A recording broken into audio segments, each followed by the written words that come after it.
Hello everyone, welcome to round table study.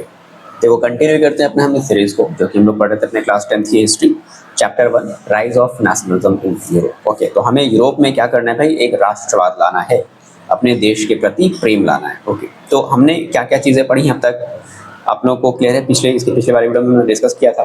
तो आज हम जो टॉपिक डिस्कस करने वाले हैं वो डिस्कस करने वाले हैं ये चीज़, the making of nationalism in Europe. तरीका वही होगा, ठीक है। हम लोग बहुत डिटेल में इसको डिस्कस करेंगे ताकि एक ब्रॉड आइडिया आपको मिल सके कि क्या क्या इवेंट्स हो रहे थे उस समय उस टाइम लाइन में यूरोप में। ओके, चलो देखो, तो इसके अंडर में देखो हमारी कई सारी हेडिंग्स आएंगी, जैसे कि aristocracy and the new middle class. बहुत बेसिक से हम लोग टर्म्स को समझने वाले, डोंट वरी, परेशान मत होना। उसके बाद what did liberal nationalism stand for, liberalism का मतलब क्या होता है, हम लोग ये चीज़ समझेंगे। उसके बाद न्यू कंजर्वेटिव आफ्टर 1815, और फिर इसके बेसिस पर ये एक और हमारा टॉपिक आएगा रिवॉल्यूशनरीज। देन फिर हम लोग कवर करेंगे इसके बेसिस पर बहुत सारे ऑब्जेक्टिव क्वेश्चन, ताकि एक आइडिया मिल जाए कि हाँ आपने जो भी हेडिंग्स सब हेडिंग्स पढ़ी उस सब हेडिंग्स के अंडर की जो चीज़ें हैं वो आपको क्लियर हैं या नहीं। ओके, तो देखो स्टार्ट करते हैं। सबसे पहले हम लोग बात करते हैं अपने the making of nationalism in Europe. Number 2, हमारा टॉपिक नंबर 2 होगा, ध्यान रखना। इसके अंडर में हमारे 3-4 सब हेडिंग्स हैं। तो अब देखो है क्या ना, अब ये जो टाइम लाइन है, ये जो हम लोग मेकिंग ऑफ नेशनलिज्म ये जो यूरोप पढ़ रहे हैं, ये हम लोग फिर से वापस चले गए अपने पुराने टाइम लाइन में, है ना। यानी कि जब लुई 16 था, जब उसको मार दिया गया, जब उसको सत्ता से जब हटा दिया गया, तो फिर क्या क्या चीज़ें प्रॉब्लम कर रही थी, है ना। ऐसी कौन कौन सी प्रॉब्लम थी जिससे हम लोगों में नेशनलिज्म, या फिर हम कह सकते हैं कि हमें हमें नेशन बनाना था, हमें एक अलग अलग रीजन को मिला करके नेशन बनाना था। तो ऐसी कौन कौन सी प्रॉब्लम थी जिससे वहाँ के लोग क्या कर रहे थे, फेस कर रहे थे। तो पॉइंट बाय पॉइंट इन चीज़ों को हम लोग समझते हैं। तो देखो इसके अंदर में हम लोग क्या देखेंगे, सबसे पहले ये था कि अब ये बात है, फिर से देखो, अगर मिड 18th बोलता है तो 18 देखो, अगर 18th सेंचुरी, कुछ बातों को समझना, अगर 18th सेंचुरी अगर होता है, 18th सेंचुरी का मतलब होता है कि 701 से लेकर के, ठीक है, आपका ये चला जाता है 799 तक। तो ये जो टाइम लाइन है इसको हम लोग बोलते हैं 18th सेंचुरी। तो कंफ्यूज मत होना, जब 18th सेंचुरी बोले तो आपको 100 साल पीछे तक आपको चलना होता है। तो दैट मीन्स ये 1701 से लेकर के 1799 हमारा 99 हमारा क्या कहलाता है, 18th सेंचुरी कहलाता है। तो ये बात है मिड 18th सेंचुरी की। तो मिड 18th सेंचुरी का मतलब समझते ही हो, लगभग 1750 के आसपास की बात है। ओके, तो अब ये मतलब वापस हम चले गए लुई 16 वाले टाइम लाइन में। तो वहाँ पर क्या था भाई, कोई भी नेशन और स्टेट का कॉन्सेप्ट नहीं था, ऐसा कुछ भी नहीं था जिससे लोग बहुत सारे रीजन को मिला करके एक नेशन बोल सके या एक स्टेट बोल सके, ऐसा कुछ भी कॉन्सेप्ट नहीं था। Okay, Europe was made up the multiple small and autonomous territories. आज जो हम यूरोप देख रहे हैं जिसमें बहुत सारी जो है कंट्रीज बन गई हैं, पहले ऐसा कुछ नहीं था। वहाँ पर ऑटोनमस टेरिटरीज हुआ करते थे, एक राजा हुआ करता था, उस राजा के अंडर में कुछ चीज़ें हुआ करती थी। ओके, तो ये बात थी। और क्या था, फ्रैगमेंटेड टेरिटरीज थी। अब उनके हमें नाम जो है फिर याद रखने पड़ेंगे। फ्रैगमेंटेड मतलब जो टेरिटरी थी वो टुकड़ों में बटी हुई थी, जैसे कि कंट्री लाइक आज हम लोग जैसे जर्मनी, इटली ये सब बोल रहे हैं ना, पहले ऐसा थोड़ी ना था। Switzerland were divided into kingdoms, है ना, जैसे इटली थी या फिर जर्मनी थी, तो ये भी बहुत सारे किंगडम्स में, छोटे छोटे राज्यों में डिवाइडेड थी। कीज हुआ करते थे, कैंटन्स हुआ करते थे, मतलब बड़े बड़े जो टाउन्स हैं ये सब सारी चीज़ें हुआ करते थे। Each had its own ruler and local governance, और सबके पास अपने अपने गवर्नमेंट यानी कि गवर्नेंस हुआ करती थी, रूलर हुआ करते थे। ठीक है, यानी कि ये हमें समझ में आ रहा है कि हम जिसे आज जर्मनी कह रहे हैं वो बहुत सारे छोटे छोटे पार्ट में बटी थी, और हर एक पार्ट के अपने अलग अलग रूलर्स हुआ करते थे। ये यहाँ पे कहने का मतलब है। तो ये बात समझ में आई। ये सब चीज़ें बहुत हम लोग पीछे जा करके पढ़ रहे हैं, ठीक है। अब फिर और क्या था, वहाँ की सोसाइटी क्या थी, तो ऑटोक्रेटिक मोनार्कीज हुआ करती थी, ठीक है। ऑटोक्रेटिक मतलब वही निरंकुश। ऑटोक्रेटिक का मतलब क्या होता है कि जो ऐसा राजा जिसके पास सारी की सारी पावर है, दैट इज हम लोग को बोलते हैं ऑटोक्रेटिक मोनार्कीज। तो in eastern and central Europe में ऑटोक्रेटिक मोनार्कीज थी, है ना। अब monarchies ruled over ethnically and linguistically diverse population. कहने का मतलब ये हुआ कि जैसे इथनिकली और लिंग्विस्टिकली क्या का मतलब क्या हुआ कि एक ऐसा ग्रुप जो उसी रीजन से अराइज हुआ है, तो कोई भी राजा जो होता था वो उसी के ऊपर क्या करता था, रूल करता था। Monarch ruled over ethnically and linguistically diverse people, अलग अलग बोलने वाले जो लोग थे उनके ऊपर वो रूल करते थे, ठीक है। मोनार्क्स यानी कि जो भी जिनके सारी की सारी पावर एक राजा के हाथ में होती है उसे हम लोग मोनार्क बोलते हैं। ओके, तो people did not share a common culture, identity और पॉलिटिकल यूनिटी। मतलब एक रीजन में अगर बहुत सारे लोग रह रहे हैं तो उस रीजन के लोग जो हैं वो उनके पास कोई कॉमन कल्चर नहीं था, ठीक है, या फिर कोई एक कॉमन आइडेंटिटी नहीं थी। वो डिफरेंट डिफरेंट आइडेंटिटी से क्या कर रहे थे, बिलोंग करते थे, और उनके अंदर कोई भी पॉलिटिकल यूनिटी नहीं थी। ये टाइमलाइन है मिड 18th सेंचुरी के आसपास की टाइमलाइन, यानी कि 1750 के आसपास की ये टाइमलाइन है। ओके, ये सब सारी बातें, ये सब सारी चीज़ें प्रॉब्लम थी, है ना। मतलब देखो हम लोग कहाँ पहुँच गए, एक तरीके से हम लोग फिर से उस टाइमलाइन में पहुँच गए हैं जहाँ से लोगों ने स्ट्रगल करना स्टार्ट किया था लुईस 16 को हटाने के लिए। उसके बाद multiple language and ethnic groups हुआ करते थे, मतलब inhabitants of an spoke different languages, बहुत सारी लैंग्वेजेस वो बोलते थे, एक कोई दो लैंग्वेज नहीं थी। Belong to different ethnic communities even with the same empire, ठीक है, सेम ही एम्पायर है लेकिन वहाँ पर बहुत अलग अलग तरीके के एथनिक कम्युनिटी का मतलब कि ओरिजिन कहाँ से हुआ है, तो अलग अलग ओरिजिन के लोग एक ही एम्पायर में मिलजुल करके रहते थे, ठीक है। ये अभी हम लोग एक कॉमन सी बातों को देख रहे हैं, कब, ये मिड 18th सेंचुरी यानी कि 1750 के आसपास की हम लोग बात कर रहे हैं। जैसे कि अगर हम एक केस स्टडी देखें, ठीक है, डाइवर्सिटी, मतलब बहुत ज़्यादा डाइवर्सिटी थी। एग्जाम्पल के तौर पे हैब्सबर्ग एम्पायर, ठीक है, ऑस्ट्रिया हंगरी जो आज के समय में है, ऑस्ट्रिया एंड हंगरी है, तो वो क्या नाम दिया गया था उसका, वो हैब्सबर्ग एम्पायर था। Comprised of many regions and peoples, was a patchwork of the various communities. अब कौन कौन सी इसके अंडर में रीजन्स हुआ करते थे, इसके किसके, हैब्सबर्ग एम्पायर के अंडर में कौन कौन से रीजन्स हुआ करते थे, जरा इनकी हम लोग बात करें, नाम याद रखना है। तो टायरॉल है, ऑस्ट्रिया है, सुडेटेनलैंड है, ये बड़ा अजीब नाम है, ऐसे पहली बार पढ़ने से लगता है कि ये स्टूडेंट लैंड है, लेकिन ये सुडेटेनलैंड है, ठीक है। तो ये सब हमारे रीजन हुआ करते थे किसके, हैब्सबर्ग एम्पायर के अंडर में। और जर्मन स्पीकिंग एरिस्टोक्रेसी यहाँ पर होती थी। अब एरिस्टोक्रेसी का मतलब क्या होता है कि समाज का एक ऐसा वर्ग जिसके पास बहुत सारा पैसा हो, उनकी अमाउंट कम है लेकिन उनके रिसोर्सेज पर बहुत ज़्यादा, उनका जो रिसोर्सेज है कंट्री की, उनके ऊपर बहुत ज़्यादा कंट्रोल होता था, उसे हम लोग बोलते थे एरिस्टोक्रेसी। मैंने यहाँ पर देखो दे दिया है, ठीक है। Highest social class and usually have a lot of land, money and power, often pass through families. तो ठीक है ना, इस तरीके से। तो ये बात कर रहा है हैब्सबर्ग एम्पायर की, ठीक है। उसके बाद बोहेमिया, ये सब क्या है, ये सब रीजन है वहाँ के, डोमिनेटेड बाय द जर्मन। ये जो बोहेमिया रीजन है वो जर्मन के थ्रू डोमिनेटेड होता था। स्पीकिंग एलिट्स का मतलब होता है कि एक तरीके से कह लो वही चीज़ हो गई, ठीक है। जैसे अगर हम आज के समय में अगर एलिट्स की बात करें तो जो सेलिब्रिटीज़ हैं या फिर जो भी सोशल मीडिया इन्फ्लुएंसर हैं वो सब आज के समय में क्या कहलाते हैं, एलिट्स कहलाते हैं। लंबार्डी एंड वेनेशिया, ये सब रीजन के नाम है, याद रखना। हैब्सबर्ग एम्पायर के अंडर में देखो इतने सारे रीजन आ गए, जो कि हैब्सबर्ग जो एम्पायर है वो बेसिकली आज के समय अगर हम बात करें तो वहाँ पर दो कंट्री बनी है, ऑस्ट्रिया एंड हंगरी, दो कंट्री बनी है। लेकिन पहले के समय में देखो कितनी सारी चीज़ें थी, ये सब टायरल था, ऑस्ट्रिया, सुडेटेनलैंड था, बोहेमिया, लंबार्डी एंड वेनेशिया था। वेनेशिया में क्या क्या बोला जाता है, इटली स्पीकिंग प्रोविंसेस, यहाँ पर लोग जो रहते थे वो इटालियन लैंग्वेज को बोलते थे।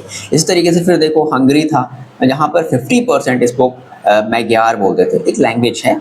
जैसे भाई हमारे अगर हम अपने लैंग्वेज को बताएं, या देखो हमारे इंडिया में ऐसे लोग हैं यहाँ पर उड़िया बोलते हैं, ये तेलुगु बोलते हैं, ये तमिल बोलते हैं, तो लोगों को समझने में थोड़ा सा समय लगेगा ना। तो जस्ट लाइक वैसे ही आप समझ सकते हो कि जो हंगरी जो रीजन थी वहाँ पर 50% पीपल मैग्यार बोलते थे। Okay, the rest spoke various dialects, और भी मिले जुले लैंग्वेज को वो यूज़ करके बोला जाता था।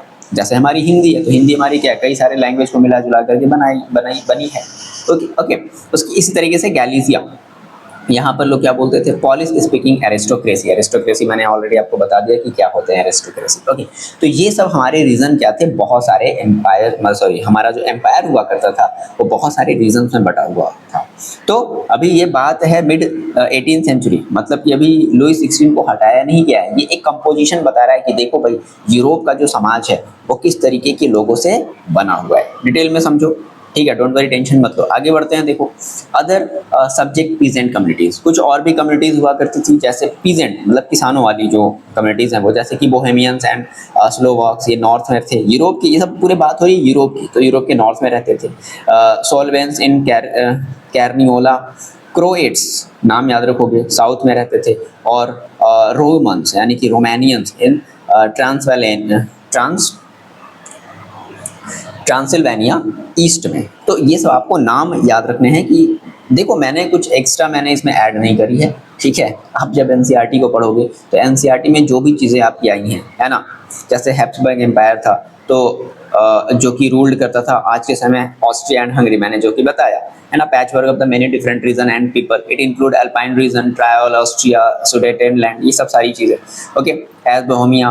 तो ये सब बातें मैंने बताई हैं, वही बातें हैं जो एनसीईआरटी में आपको डिस्कस करने के लिए मतलब मिलेंगी पढ़ने को, ठीक है। ये देखो, such differences did not easily promote a sense of the political unity. तो क्या हुआ, अब आगे जरा हम लोग बढ़ते हैं, तो हुआ क्या ना कि अब क्या सोचो, इतनी सारी अगर वैरायटी है हैप्सबर्ग एम्पायर में, हमने देखा कि अगर इतनी सारी अगर वैरायटी है तो क्या वो पॉलिटिकल यूनिटी को, पॉलिटिकल चीज़ों को, मतलब जो पॉलिटिकल यूनिटी वहाँ पर रहेगी या लोगों में एकता वहाँ पर रहेगी, नहीं रहेगी। तो लैक ऑफ पॉलिटिकल यूनिटी थी, ओके। तो diversity in language and culture created division. अब ऐसी बात है, हम कहते हैं हम ये लैंग्वेज बोल रहे हैं, तुम कहते हो, अब जैसे अपने इंडिया में ही देखो ना यार, अपने इंडिया में ही क्या है, बहुत सारा जो है आर्ग्यूमेंट होता है। कुछ लोग कहते हैं, साउथ वाले कहते हैं कि नहीं हम हिंदी नहीं बोलेंगे, तो होता है ना। तो अब सोचो, ये तो उस समय पुराने समय की बात है, आज तो हम लोग एक पर्टिकुलर एक फिक्स हमारी बाउंड्री है, हमारा एक रीजन है ना, हम सभी इंडियंस हैं। तो लेकिन अगर यही चीज़ अगर आज से सोचो 1750 के आसपास सोचो, तो वो तो कहेंगे यार मेरा तो ये लैंग्वेज है ना, उनको तो नेशन का कोई आइडिया था नहीं, तो वो जिस भी सेम टाइप के जो लैंग्वेज वाले जो लोग मिलेंगे वो कहेंगे यार हम दोनों तो भाई भाई हैं, इस तरीके से होता था। तो diversity in language and culture create division, ये डिवीजन क्रिएट किया, लोगों में बंटवारा किया। नो स्ट्रॉन्ग पॉलिटिकल और nation bond among the group. तो ऐसा कोई भी पॉलिटिकल जो इंस्टीट्यूशन नहीं था, या कोई भी ऐसा हम नहीं कह सकते कि देखो हमारा ये देश है तो हम आपस में बंधे हुए, ऐसा उसमें नहीं था। National bond among the group, तो क्या था, एक ही चीज़ थी जो लोगों को आपस में बॉन्ड किए हुई थी, वो थी एम्परर के प्रति वफादारी। तो भाई अगर तुम जिस एम्परर में, तुम जिस साम्राज्य में रह रहे हो, जिस रीजन में रह रहे हो, अगर वहाँ के एम्परर से तुम्हें लॉयल होना पड़ेगा, क्योंकि नहीं होगे तो भाई एम्परर है, राजा है, तुम्हें बिहेडेड करवा देगा, मरवा देगा, वो फांसी चढ़ा देगा। तो एक ही चीज़ थी, डिस्पाइट डाइवर्सिटी, डाइवर्सिटी के अलावा जो बोल रहा है, the one unifying factor was loyalty to the emperor. तो एक ही चीज़ है जो हम जिससे हम सभी आपस में क्या हो सकते हैं, बंधे हो सकते हैं, वो एक चीज़ है कि हमारी लॉयल्टी क्या है एम्परर के लिए। अगर हम लॉयल हैं तो दैट मीन्स हम एक ही राज्य को, एक ही रीजन को मानने वाले लोग हैं। अगर लॉयल नहीं हैं तो फिर मानने वाले नहीं। ये छोटी सी हमने बात करी किसके अंडर में, ये जो हमारा इतना सा जो पूरा का पूरा जो टॉपिक था, ठीक है। यहाँ पर देखो लिखा भी है, the only tie binding these diverse group together was a common allegiance to the emperor. तो हमारी जो वफादारी है, उसी के थ्रू हम सारे के सारे लोग एक दूसरे से क्या हुए थे, बंधे हुए थे। किसके लिए वफादारी, अपने राजा के लिए, ओके। अब यहाँ पर देखो कुछ हमारे पास टाइमलाइन दिया हुआ है, इनको अच्छे से पढ़ लेना। 1797 Napoleon invites Italy, Napoleonic war begin हो गया। 1814 से 1815 फिर वो हारने लगा, फॉल्स ऑफ नेपोलियन हुआ। वियना पीस हुआ, सभी को पता है 1815 में वियना पीस हुआ। ग्रीक स्ट्रगल फॉर इंडिपेंडेंस यहाँ से स्टार्ट हो गया। हम लोग ग्रीक की स्ट्रगल वाले को आगे देखेंगे, ठीक है। रिवॉल्यूशन इन यूरोप स्टार्ट हो गया। Artisans, industrials, worker and peasant revolt against the economic hardships. भाई जो भी कह सकते हो कि इकोनॉमिक हार्डशिप था, लोगों को तंगी थी, काम की तंगी थी, है ना। अगेंस्ट राजाओं के खिलाफ उन्होंने फिर से क्या किया, विद्रोह स्टार्ट किया, ठीक है। यूनिफिकेशन ऑफ इटली हुआ। उसके बाद हम लोग, ये अभी बहुत इंपॉर्टेंट टॉपिक है यूनिफिकेशन ऑफ इटली, ये तो मोस्ट इंपॉर्टेंट क्वेश्चन भी आता है कि डिस्क्राइब करो यूनिफिकेशन ऑफ इटली को, यानी यूनिफिकेशन ऑफ जर्मनी को डिस्क्राइब करने के लिए आपके एग्जाम में पूछा जाता है। Slav nationalism gather force in the Habsburg and Ottoman empire, ये सब सारी बातें भी हम लोग देखेंगे। तो हमारा ये जो टॉपिक है मेकिंग ऑफ नेशनलिज्म यूरोप में, अभी हमने ये देखा कि भाई क्या क्या प्रॉब्लम थी, लोगों को एक होने में क्या दिक्कत आ रही थी। बहुत सारे रीजन, बहुत सारे अलग अलग रीजन थे, अलग अलग रीजन में अलग अलग तरीके के बोलने वाले लोग थे। ये सब सारी चीजें प्रॉब्लम कर रही थी, जिससे लोग यूनाइट नहीं हो पा रहे थे, ठीक है। अब इसके बेसिस पर देखो, अगर आपको ये चीज़ अगर क्लियर है तो आप इसके बेसिस पर कुछ क्वेश्चन लगा सकते हो, है ना। The mid 18th century Europe did not have, क्या नहीं था उसके पास, तो उसके पास भाई देखो कोई नेशन स्टेट नहीं था, उसके पास कोई भी नेशन स्टेट नहीं था। The Habsburg empire ruled over, देखो किसके ऊपर हैप्सबर्ग एम्पायर ने रूल्ड किया, ऑस्ट्रिया हंगरी के ऊपर। In the Habsburg empire Bohemia aristocracy mainly spoke. तो बोहेमिया एरिस्टोक्रेसी देखो क्या बोलते थे, पॉलिश, हंगेरियन, जर्मन बोलते थे। देखो यहाँ पर आया है ना, बोहेमिया वाले में जरा चले जाओ आप लोग। बोहेमिया एरिस्टोक्रेसी देखो, Bohemia dominated by the German speaking elites, है ना। जो हमारे एलिट्स होते थे वो बोहेमिया के वो जर्मन स्पीकिंग थे, ठीक है।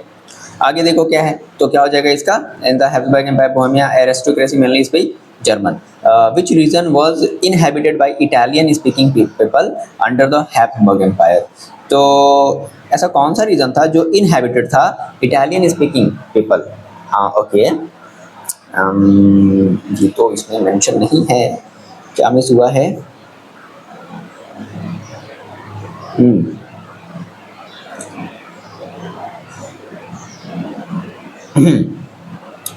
ओके, ये चीज कहीं मिसिंग है।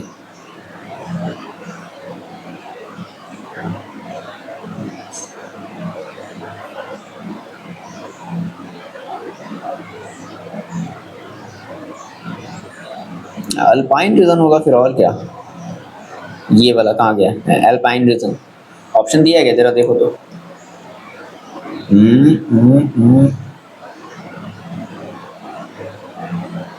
नहीं, which region was inhabited by Italian speaking people under the Habsburg Empire, which region, trial, ऐसा तो कुछ नहीं है।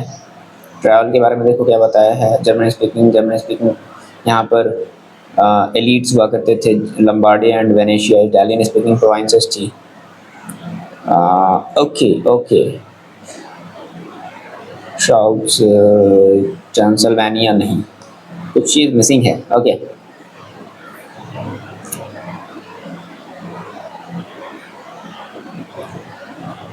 Italian provinces of Srica, Lombardy, Venetia, Hungary हाँ।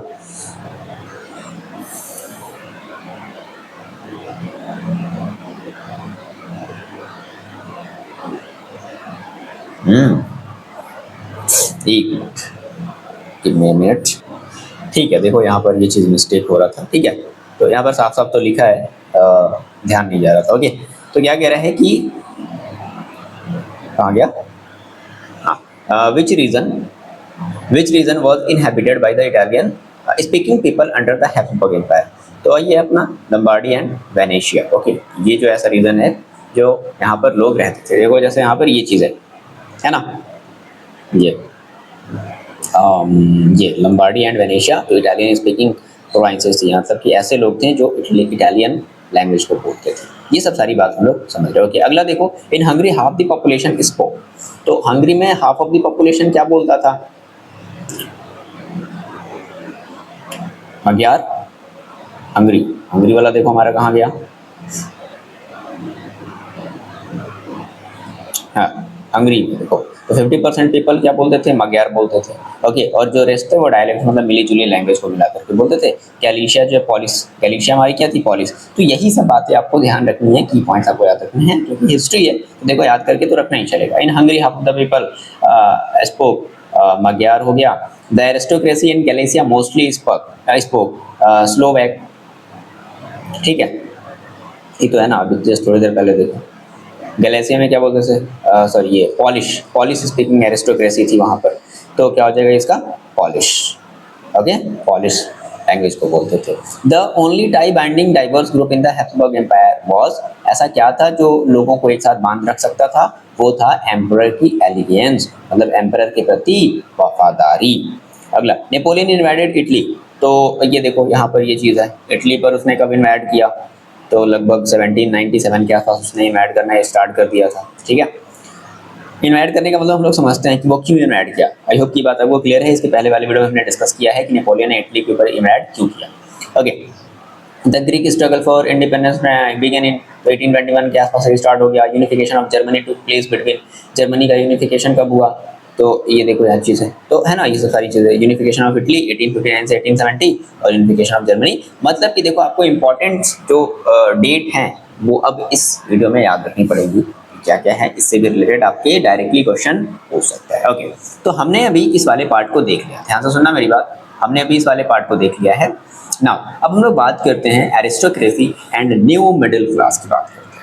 ये क्या चीज़ है डिटेल में हम लोग समझते हैं, थोड़ा सा बहुत बड़ा टॉपिक नहीं है हाँ, लेकिन ये पूरी की पूरी जो हेडिंग है, यानी कि जो दूसरा हमारा जो टॉपिक है the making of nationalism in Europe, ये थोड़ा सा टॉपिक बड़ा है क्योंकि इसके अंदर में 3-4 सब हेडिंग्स है ना, 3 और रिवॉल्यूशनरी वाला लास्ट।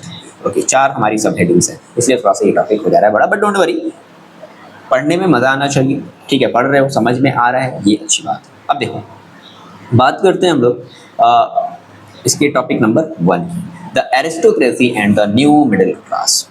ये चीज़ क्या चीज़ है? तो जब हम यूरोप में हम लोगों को जब स्टडी कर रहे थे, है ना, कि भाई अच्छा इस टाइप के लोग थे, तो हमें एक बात समझ में आई कि ज़्यादातर वहाँ पर जो लोग थे वो एरिस्टोक्रेटिक थे, मतलब जो रूल था वहाँ पर वो लोगों का जो रूल था वो एरिस्टोक्रेसी टाइप से था। तो एरिस्टोक्रेसी देखो ऑलरेडी हम लोग डिस्कस कर, अच्छा ये देखो यहाँ पर इसके मैंने आंसर भी मेंशन किए हैं, देख लेना, ठीक है, हर एक पार्ट में उसका आंसर भी मेंशन है। तो एरिस्टोक्रेसी जो कि हम लोग देखें, एरिस्टोक्रेसी का मतलब क्या होता है कि group of people who belong to the highest social class and usually have a lot of land, money and power often pass down through the families, ठीक है, ये ऐसे लोगों को हम लोग क्या बोलते थे, एरिस्टोक्रेसी बोलते थे। तो अगर हम एरिस्टोक्रेसी और न्यू, अब एक नए तरीके का जो है क्लास इमर्ज होकर के आया। तो पहले तो एरिस्टोक्रेसी हुआ करते थे, social cohesion of the aristocracy, मतलब जो एरिस्टोक्रेसी के जो लोग थे ना वो अपने आप को कह सकते हो कि एक दूसरे से इंगेज रखते थे, ठीक है, कैसे तो भाई मैरिजिंग एंड अ डॉटर और इस तरीके से, मतलब एक परिवार की दूसरे परिवार से क्या करा दी, मैरिज करा दी, तो वो आपस में टाइट रहते थे। Social cohesion of the aristocracy, aristocracy समझ में आता है हमें क्या है, तो ये आपस में सोशली कनेक्ट होते थे, किससे, अपने ही टाइप के लोगों से। स्मॉल, छोटे थे, मतलब छोटे का मतलब नंबर में कम थे, but powerful elite whose life style transcended regional boundary, बहुत स्मॉल अमाउंट में थे, बहुत ही छोटे अमाउंट में थे, कम अमाउंट में थे, लेकिन बहुत ज़्यादा पावरफुल एलिट्स थे ये। On both country, state and urban town, इनके पास सब जगह ज़मीनें थी, शहर में तो हुआ ही करती थी, साथ ही साथ गाँव में भी इनकी ज़मीनें जो है थी। इसको फ्रेंच, याद रखना, ये क्या बोलते थे, जो एरिस्टोक्रेसी हैं वो फ्रेंच बोलते थे for diplomacy and high society purpose, bound together by inter marriages. याद रखना, ये कैसे बाउंड होते थे, ये इंटर मैरिजेस करवाते थे अमंग द एरिस्टोक्रेटिक फैमिलीज, जैसे एक एरिस्टोक्रेटिक फैमिली है, एक दूसरी एरिस्टोक्रेसी फैमिली है, तो दोनों आपस में जो है बॉन्ड बनाते थे, कैसे, बाई मैरिजिंग देयर डॉटर, सन, ये सब सारी चीज़ें।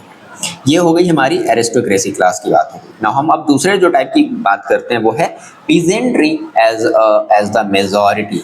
तो मेजॉरिटी में जो थे वो तो पीजेंट लोग थे, किसान लोग थे, छोटे किसान जो थे वो थे, लेकिन बहुत ज़्यादा पुअर हुआ करते थे, made up most of the population, ठीक है, यूरोप की जो पूरी की पूरी जो पॉपुलेशन थी वो पीजेंट्री से भरी पड़ी थी। वेस्टर्न यूरोप की देखो अगर हम बात करें तो यहाँ पर लैंड फार्म्ड हुआ करते थे by tenants and small owner. Tenants का मतलब वही है कि जो ज़मीनों को रेंट पर लेकर के उस पर जो है फार्मिंग करते थे।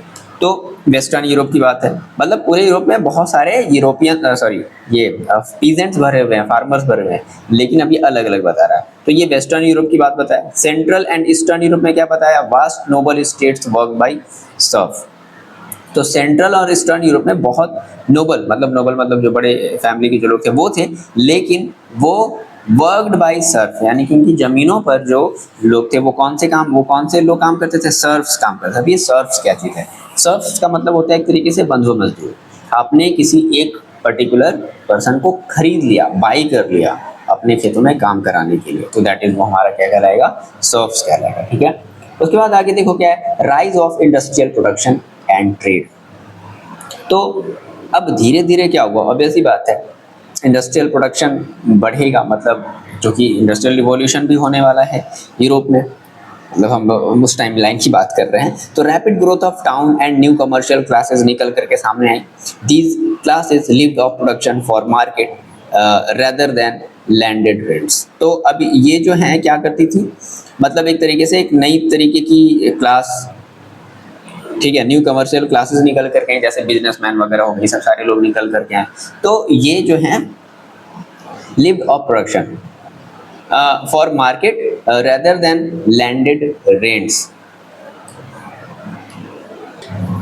देखो ये जो लोग हैं वो एक तरीके से क्या कह रहा है कि ये जो, जैसे हमने ये देखा कि जो एरिस्टोक्रेसी जो टाइप के जो लोग थे वो बहुत ज़्यादा लोगों से लगान वगैरह सब सारी चीज़ें लेते थे, लेकिन ये जो न्यू कमर्शियल जो क्लासेस निकल करके आई, तो तो ये केवल अपने प्रोडक्शन पर, कह सकते हो कि प्रोडक्शन पर केवल डिपेंड हुआ करते थे, ठीक है ना। फॉर मार्केट, अपने प्रोडक्शन मतलब अपने सामानों को प्रोड्यूस करना है, फिर उनको मार्केट में बेचना है। ये नहीं कि मेरे को किसी से रेंट लेना है, मैंने तुम्हें ये इतनी लैंड जो है वो रेंट पर दी है, तुम मेरे को इसका तुम रेंट दो।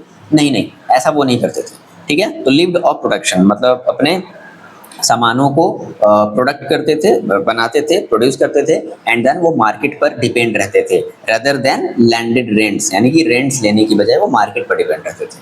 टाइम लाइन ऑफ इंडस्ट्रियलाइजेशन याद रखना है, जो टाइम लाइन है वो है 18th सेंचुरी। फिर से मैंने बताया इंग्लैंड की, देखो अगर हम बात करें, बेसिकली इंग्लैंड भी हमारा यूरोप में ही है भाई, बहुत सारी कंट्रीज यूरोप में है। तो इंग्लैंड में जो सबसे पहले आया, कब आया? 18th सेंचुरी के आसपास। तो 18th सेंचुरी का मतलब मैंने ऑलरेडी बताया 1701 टू कितना हो जाएगा 1799 से लेकर के ये जो हमारा टाइम लाइन कहलाएगा वो 18th सेंचुरी कहलाएगा।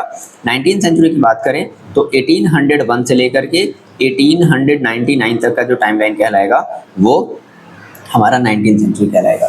तो फ्रांस एंड जर्मनी में, जर्मन स्टेट्स में ये सब जो इंडस्ट्रियलाइजेशन आया वो याद रखना 19th सेंचुरी में, और इंग्लैंड में आया 18th सेंचुरी में। क्लियर है बात?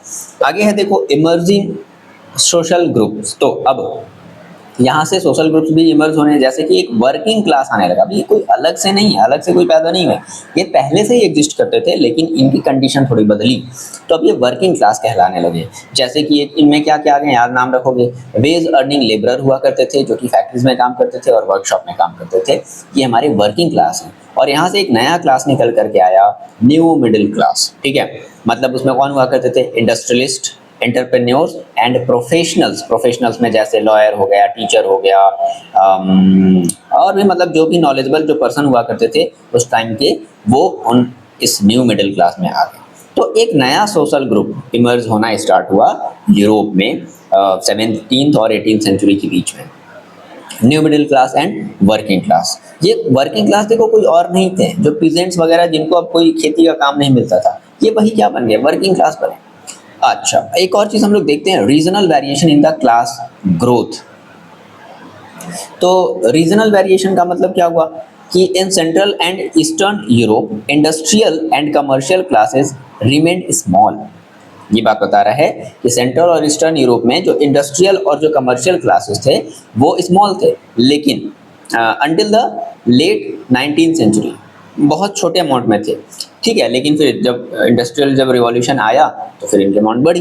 ये भाई बता रहा है political role of the educated middle class. इनका पॉलिटिकल रोल क्या था? तो liberals, educated middle class became champion of the national unity. याद रखना, जो हम यूनिटी की बात कर रहे हैं, लोगों में जो यूनिटी आई ना, वो इन्हीं की देन थी, इनकी देन थी। जो न्यू मिडिल क्लासेस थे जिसमें इंडस्ट्रियलिस्ट, एंटरप्रेन्योर्स और प्रोफेशनल्स आते थे, तो इसी के अंडर में आते थे liberals, educated middle classes became the champion of the national unity. Their influence grew after the abolition of the aristocratic privileges. ठीक है, मतलब कुछ एक विशेषाधिकार मतलब एरिस्टोक्रेटिक प्रिविलेजेस को हटा दिया गया, तब उनकी जो इन्फ्लुएंस है वो और ज़्यादा बढ़ने लगी।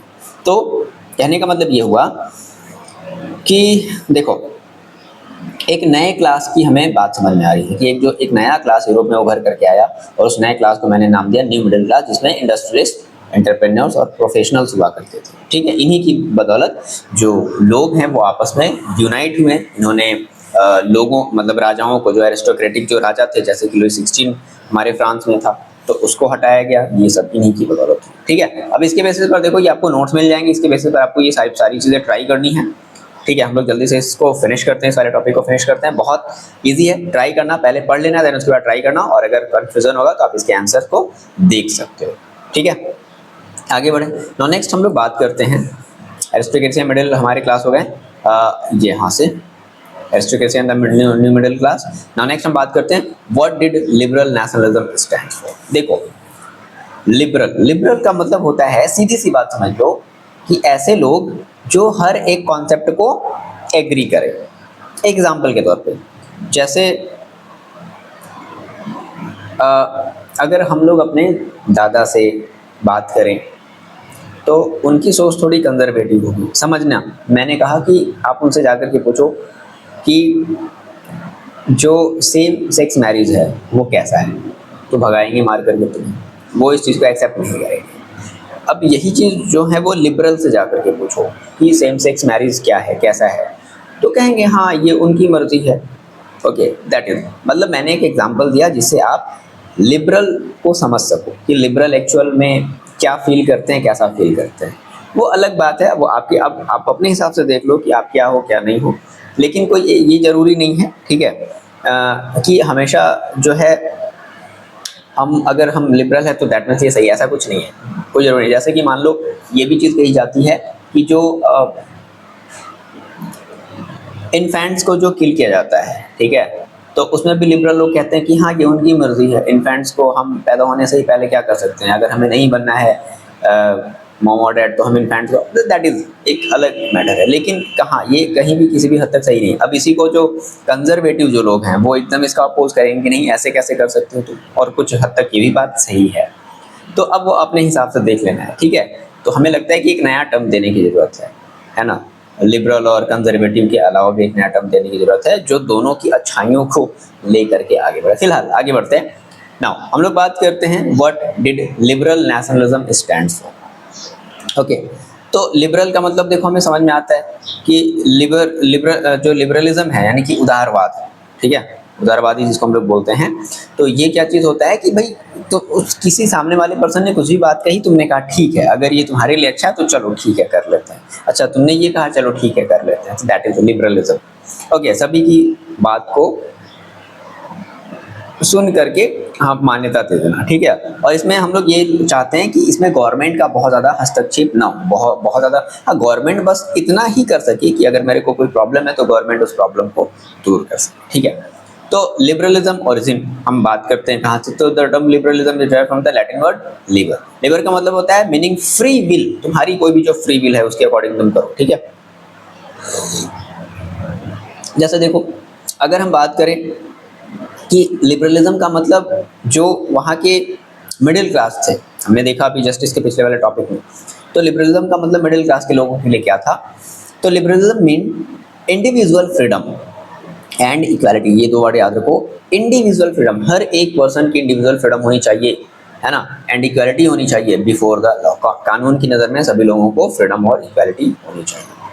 पॉलिटिकल आइडियल्स ऑफ लिबरलिज्म, तो इनका पॉलिटिकल आइडियाज क्या होता था, आइडियल्स क्या होते थे, एम्फेसाइज्ड मतलब जोर देना होता था the end of the autocracy. ये बात सही है कि हमें ऑटोक्रेसी को हटाना है, तो इनका जो मेन मुद्दा होता था वो यही होता था कि end of autocracy and clerical privileges, मतलब कि जो राजा के जो रिश्तेदार सगे संबंधी हैं उनको हम हटाएं, स्पेशल राइट्स और एडवांटेजेस को प्रिविलेज बोलते हैं। Advocated for a constitution and representative government through the parliament, मतलब ये जो लिबरल्स लोग हैं उन्होंने एडवोकेट किया कि भाई अब हमारी कंट्री में एक कॉन्स्टिट्यूशन होना चाहिए और अब हमें एक गवर्नमेंट रिप्रेजेंट करेगी, ठीक है। Support the inviolability of the private property. Inviolability of private property का मतलब क्या हुआ कि देखो पहले क्या था कि नहीं प्रॉपर्टी है तो बिना तुमसे पूछे क्या कर देंगे हम, तुम्हारी प्रॉपर्टी को दूसरों को दे देंगे, बट ऐसा नहीं है। मैंने यहाँ पर देखो बता दिया है कि द आइटम, मतलब प्रॉपर्टी का मतलब एक ऐसा item that belong individually to a certain person और a group of a person may not without the consent of the owner become the property of the someone else. तो that is the क्या हो गया, inviolability of the private property, ये इसका मतलब। तो ये इसको सपोर्ट करते थे कि नहीं बिना सहमति के कैसे ट्रांसफर हो जाएगा, ऐसा तो नहीं कर सकते हैं। ओके, आगे देखो लिमिटेशन ऑफ द लिबरलिज्म। तो इसके क्या लिमिटेशंस थे, आपने पढ़ा होगा क्लास 9th में कि जब लोगों ने लुई 16 को हटाया और जब लोगों ने जब नेशनल असेंबली बनाई अपने कुछ मेंबर्स को इलेक्ट करके, तो आपको याद है वहाँ पर ऐसे भी लोग थे जिनको वोट देने का राइट नहीं था। वो कौन से लोग थे, फीमेल थी और ऐसे पर्सन थे जो जिनके पास प्रॉपर्टी नहीं हुआ करती थी, है ना। तो देखो क्या हुआ, लिमिटेशन क्या होगी, equality before law did not include universal suffrage. Universal suffrage का मतलब वही राइट टू वोट देने का अधिकार।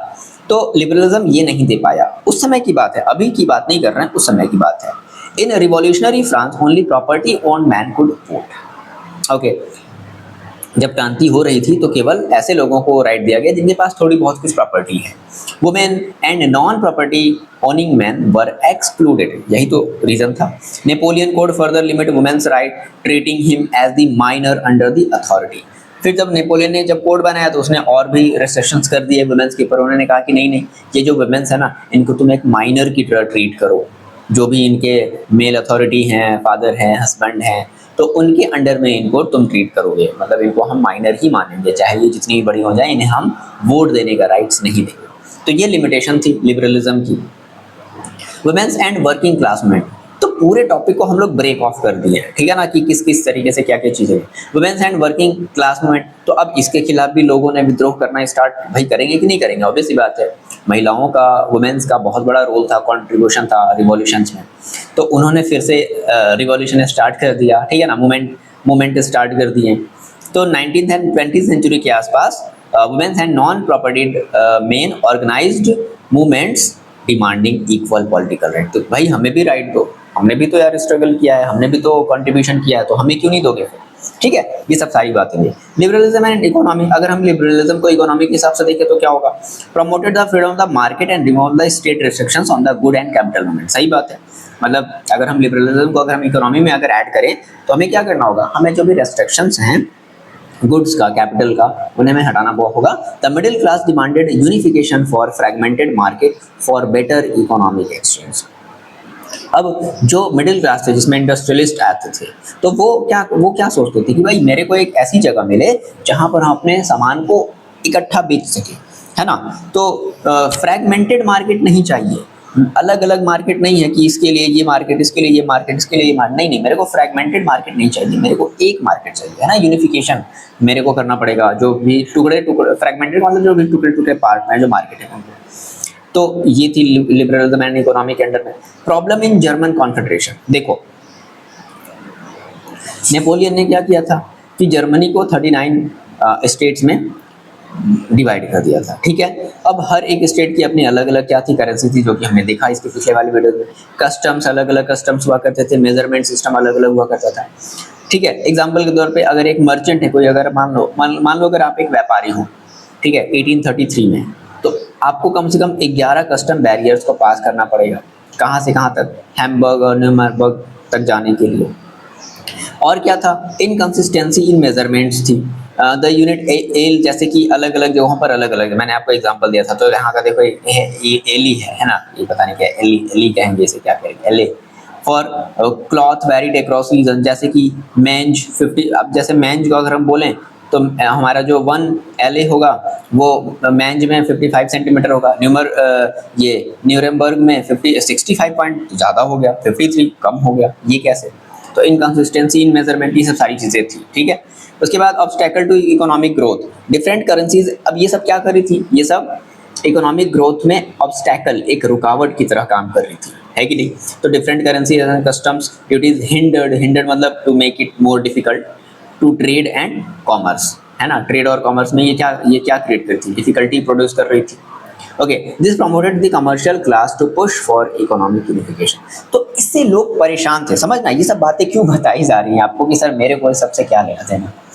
रीज़न ये है कि देखो कमर्शियल जो न्यू क्लास जो निकल करके आया, ठीक है, उनको इन सबसे बहुत प्रॉब्लम हुआ करती थी, क्योंकि भाई जो राजा लोग थे, जो एरिस्टोक्रेसी टाइप के जो लोग थे, वो तो अपने घरों पर रहते थे भाई, उनको तो रेंट मिल रहा है हर जगह से, पूरे रीजन से उनको रेंट मिल रहा है। प्रॉब्लम किसको होती थी, जो मिडिल क्लास जो आए निकल करके सामने, उनको प्रॉब्लम होती थी। तो उन्होंने कहा कि नहीं, अब ऐसा नहीं होना होगा, अब हमें इकोनॉमिक यूनिफिकेशन चाहिए। तो क्या हुआ, अब देखो फिर एक टर्म आता है जोल्वेरिन, ठीक है। ये कब बना, 1834 में। ये क्या था, एक तरीके से ये कस्टम यूनियन था, है ना, मतलब एक शुल्क वाला एक कह दो कि यूनियन था, जिससे लोगों से टैक्स कलेक्ट करने वाला एक यूनियन था। क्या बनाया गया, initiate bye Prussia and joined by the most German state, मतलब इसको प्रूशिया ने इनिशिएट किया, प्रूशिया ने इसका कि देखो हम एक कस्टम यूनियन बनाते हैं। तो अब इसमें क्या किया, abolish tariff barriers and standardise currencies, मतलब जितनी भी तरीके की जो, जैसे एक यहाँ एक स्टेट, यहाँ एक स्टेट, यहाँ एक स्टेट, यहाँ एक स्टेट, इस तरीके से बहुत सारे स्टेट्स थे, समझ में आ रही बात ना। अब कहा कि नहीं यार देखो यहाँ अलग टैक्स सिस्टम, अलग टैक्स सिस्टम, अलग टैक्स सिस्टम, सब जगह अलग अलग टैक्स सिस्टम है। तो कहा कि नहीं, ऐसा करते हैं, हम एक यूनियन बनाते हैं। तो इन सबको मिला करके क्या बना दिया गया, यूनियन बना दिया गया, और कहा गया कि देखो हमारी, तुम यहाँ से लेकर के तुम यहाँ चलो, चाहे जहाँ भी चलो, सब जगह एक जैसी टैक्सेस लगेंगे, खुश हो गया लोग, मजा आया। That is जोल्वेरिन। 1834 में प्रूशिया के थ्रू स्टार्ट किया गया, ये बात याद रखना। और मोस्ट ऑफ दी जो 39 जो जर्मन स्टेट्स थी इनको उन्होंने ज्वाइन किया, ठीक है। इम्पैक्ट ऑन नेशनलिज्म, जोल्वेरिन का क्या इम्पैक्ट पड़ा? तो जोल्वेरिन एंड रेलवे, मतलब इन सब चीज़ों का इन पूरी चीज़ों का, है ना, नेशनलिज्म पर यानी कि राष्ट्रवाद पर क्या फर्क पड़ा?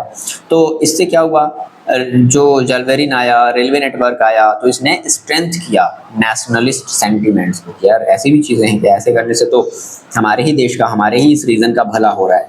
Okay, economic nationalism contributed to the idea of the political unification. तो इकोनॉमिक अगर हम नेशनलिज्म ला रहे हैं तो क्या हुआ, एक आइडिया आया, है ना, कि हमें पॉलिटिकली, मतलब हम कुछ अब ऐसा करें कि जिससे लोग हमसे जुड़ें और हम एक यूनाइट होकर के हम अपने देश के लिए, अपने इस रीजन के लिए कुछ करें। तो ये बेसिक सा हमारा टॉपिक था, ठीक है। What did liberal nationalism stand for? बड़ा ही अजीब सा टॉपिक था, लेकिन कोशिश ये करी गई बताने की कि अगर एक लिबरल पर्सन है तो उस टाइमलाइन में, है ना, और वो न्यू मिडिल क्लास से बिलोंग करता है, तो वो क्या चीज़ें सोचता है, ठीक है, उसको क्या क्या चीज़ें चाहिए। ओके, ये सब सारी बातें। नाउ नेक्स्ट देखो हम लोग बात करते हैं न्यू कंजर्वेटिज्म आफ्टर 1815। अब ये 1800 जो 15 है, ये बार बार क्यों आ रहा है, जरा समझना है। इसके बेसिस पर आपको ऑब्जेक्टिव क्वेश्चन मिल जाएंगे या आप इनको सॉल्व करोगे। Okay,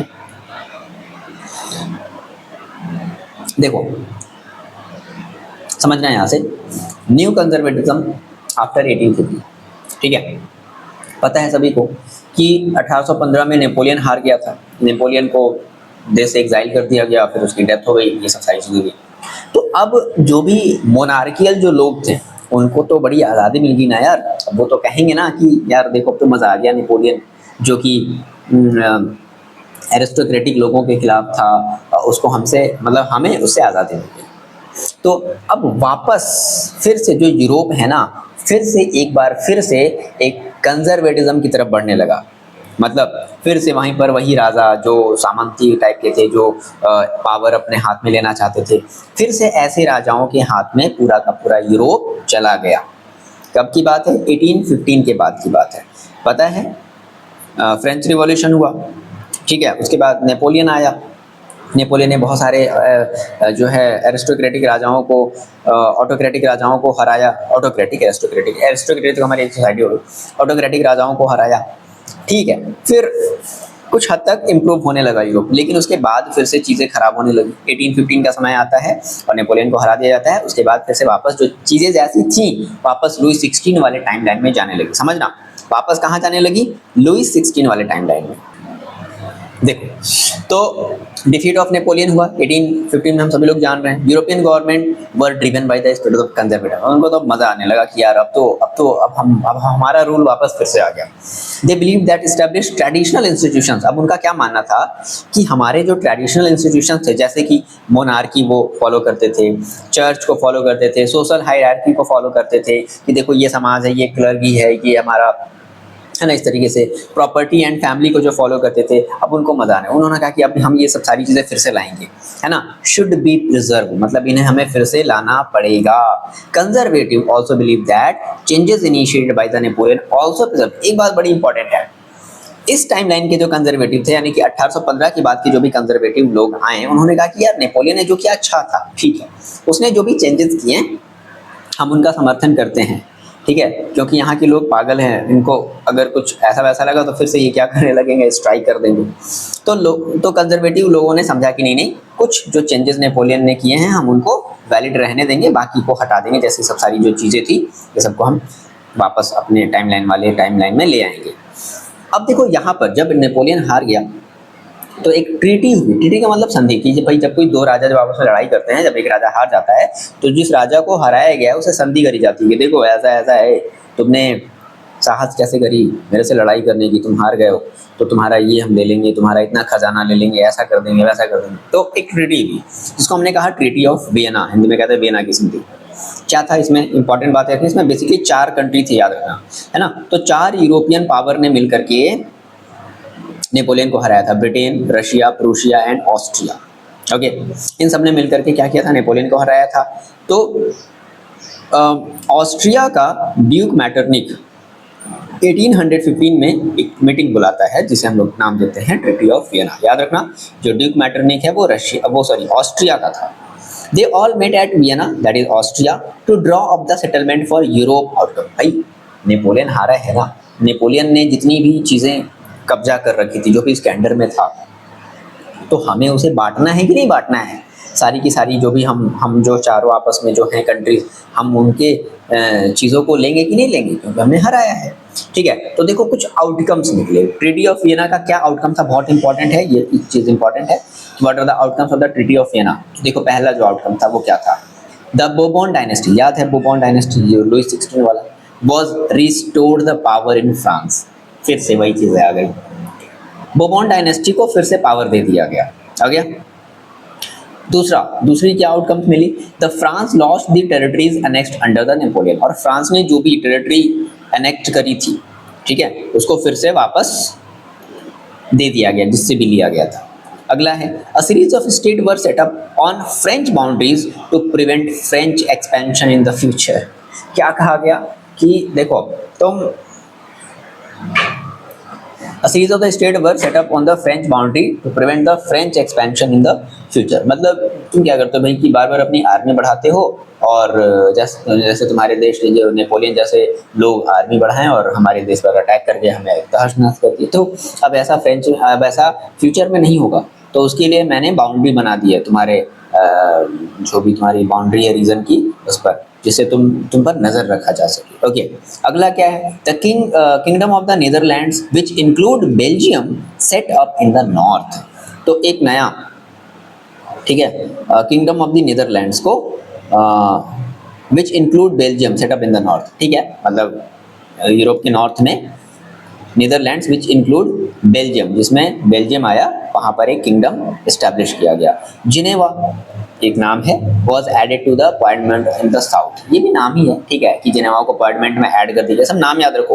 Prussia was given new territories, Prussia को नई टेरिटरीज दे दी गई ऑन इट्स वेस्टर्न फ्रंटियर्स, ये बात याद रखनी है। Austria was given control of the northern Italy, Austria को क्या दे दिया गया, नॉर्दर्न इटली का कुछ पार्ट दे दिया गया।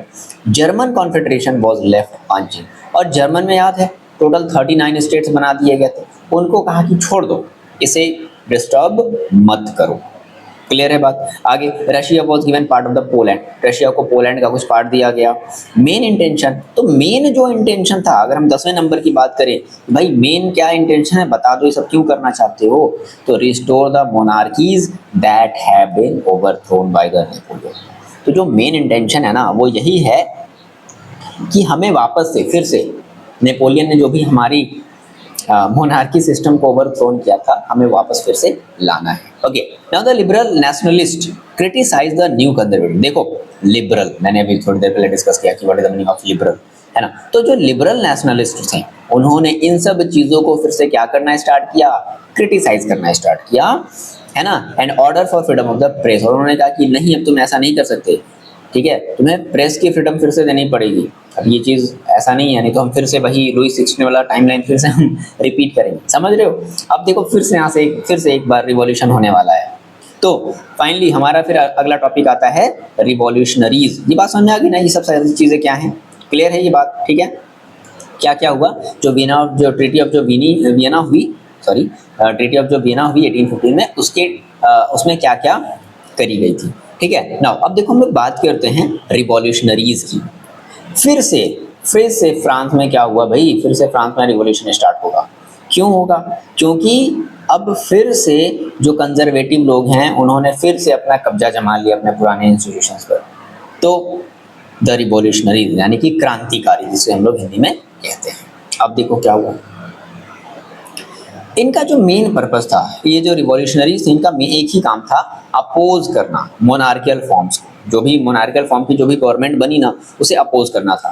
That have been created after the Vienna congress, Vienna की संधि के बाद जो भी गवर्नमेंट बनी है मोनार्कियल फॉर्म की, उसे इनका काम है अपोज करना। They fight for the liberty and freedom, ये किसके लिए फाइट करते हैं भाई, लिबर्टी के लिए एंड फ्रीडम के लिए फाइट करते हैं। तो यहाँ से काफी फेमस पर्सन निकल करके हैं, बहुत इंपॉर्टेंट है याद रखना इस चीज को, जिसेपी मैज़नी। ठीक है। तो ये एक इटालियन रिवॉल्यूशनरी थे। हम लोग किसके बारे में पढ़ रहे हैं? रिवॉल्यूशनरीज के बारे में पढ़ रहे हैं, क्रांतिकारियों के बारे में हम लोग पढ़ रहे हैं, ठीक है। तो जिसेपी मैज़नी एक बहुत फेमस रिवॉल्यूशनरी थे, बोर्न इन जेनेवा, जेनेवा में ये पैदा हुए 1807 में। Member of the secret society, हमने क्लास 9 में पढ़ा था, जैकोबिन क्लब वगैरह जो बनते थे। तो member of the secret society of Carbonari, Carbonari में एक सीक्रेट सोसाइटी थी कि उसके मेंबर पहले बने। नाउ जब लोगों को पता चला, गवर्नमेंट को पता चला, देखो टाइमलाइन भी कब का, 1831, यानी कि नेपोलियन के बाद, हारने के बाद वाला ये टाइमलाइन है कि जब लोगों ने वापस रिस्टोर कर लिया मोनार्की को। तो जब पता चला कि अच्छा जोसेपी मैज़नी ये सीक्रेट ऑफ मेंबर सोसाइटी का, क्योंकि आपको पता है कि जो सीक्रेट सोसाइटी होती थी वहाँ पर प्लानिंग बनाई जाती थी कि हमें कैसे लोगों को एकजुट करना है, कैसे हमें इस राजा को हटाना है, ये सब सारी चीज़ें। तो उनको देश से निकाल दिया गया। He found the 2 underground society. तो जब ऐसा हुआ तो उन्होंने 2 अंडरग्राउंड सोसाइटीज़ बनाई। एक बनाई यंग इटली इन मर्साइल्स, ठीक है, यंग इटली बनाई, नाम याद रखोगे, यंग इटली इन मर्साइल्स जगह का नाम है, और young Europe in burn, burn में यंग यूरोप नाम की एक सीक्रेट सोसाइटी, अंडरग्राउंड सोसाइटी बनाई, और यंग इटली नाम की एक सोसाइटी बनाई Versailles. Okay, Metternich describe, Metternich याद आया, मैटरनिक कौन है? मैटरनिक, ड्यूक मैटरनिक, जिसके 1815 का जो वियना जो संधि यानी कि ट्रीटी ऑफ जो वियना हुई थी, ड्यूक मैटरनिक। तो ड्यूक मैटरनिक ने क्या कहा किसके बारे में? जोसेपे मैज़नी के बारे में, कि देखो ये तो most dangerous enemy of our social order, ये हमारे सोशल यानी कि हम जो ऑर्डर बनाना चाहते हैं, हम जिस ऑर्डर में रहना चाहते हैं, यानी कि हम वापस अपनी जो मोनार्की वाली सिस्टम को लाना चाहते हैं, ये हमारे इस सिस्टम का सबसे डेंजरस एनिमी है। हमें कैसे भी करके इसे एलिमिनेट करना होगा, हटाना होगा, ठीक है। तो ये हमने बात कर ली रिवॉल्यूशनरीज की। ओके, तो देखो बहुत ज़्यादा कुछ बड़ा चीज़ नहीं था इसके अंडर में, ठीक है। अब आप इसके बेसिस पर ये मल्टीपल चॉइस क्वेश्चन लगा लेना, ठीक है, आपका ये सब क्लियर हो जाएगा। ओके ना, ठीक है। तो ये सब ट्राई करोगे। What was the Mazzini belief regarding Italy? Mazzini का बिलीफ क्या था इटली के रिगार्डिंग कि should remain under the foreign rule, नहीं, it should be unified republic. बिल्कुल, वो यूनिफाइड रिपब्लिक ही तो बनाना चाहता था, ठीक है ना। तो ये सब यहाँ पर आपके आंसर दिए गए हैं। तो आई होप कि देखो ये चीज़ें आपको क्लियर हुई है ना। हमने क्या पढ़ा है आज? हमने अपनी एनसीईआरटी के ये rise of nationalism in Europe वाले में हमने अपने टॉपिक नंबर 2 को पढ़ा। टॉपिक नंबर 2 के अंदर में 4 सब हेडिंग थी, हमने उन 4 सब हेडिंग को भी पढ़ा। नाउ नेक्स्ट वीडियो में हम लोग बात करेंगे द एज ऑफ रिवॉल्यूशंस, ठीक है, यानी कि फाइनली जब लोगों को लगा कि नहीं अब फिर से लुईस 16 वाली कहानी दोबारा रिपीट करने की जरूरत है। याद रखना लुईस 16 क्या था हमारा, 1769 के आसपास था, ठीक है। तो अब हम लोग 18 टाइमलाइन में पहुंच गए हैं, तो वापस फिर से वही चीज़ें होंगी, लेकिन अब उतना ब्रुचुअल तरीके से नहीं होगा। लोग मोनार्कियल लोग यहाँ पर समझेंगे कि नहीं यार ये चीज़ बार बार हो रही, कहीं फिर से हमें गुलोटिन ना कर दिया जाए। तो फिलहाल वो हम लोग बात की बात करेंगे, लेकिन फिलहाल इस टॉपिक को आप अच्छे से रिवाइज कर लो। कोई प्रॉब्लम है तो पूछो, और मैं इसका नोट्स जो है इसके वीडियो में ही अपलोड कर दूंगा। यहाँ से आप इसके नोट्स को पढ़ सकते हो, प्रिंट आउट निकाल सकते हो, और ये जो ऑब्जेक्टिव क्वेश्चन है आप इनकी प्रैक्टिसिंग भी कर सकते हो। कुछ और भी क्वेश्चन जैसे हमने ईयरली कुछ ऐड कर दिए हैं, 2018 में कैसा कैसा क्वेश्चन पूछा गया है, 16 में, तो इन सब क्वेश्चन को भी आप यहाँ से पढ़ सकते हो। आई होप कि ये बात आपको क्लियर है। बहुत ज़्यादा कोई डिफिकल्ट चीज़ नहीं है।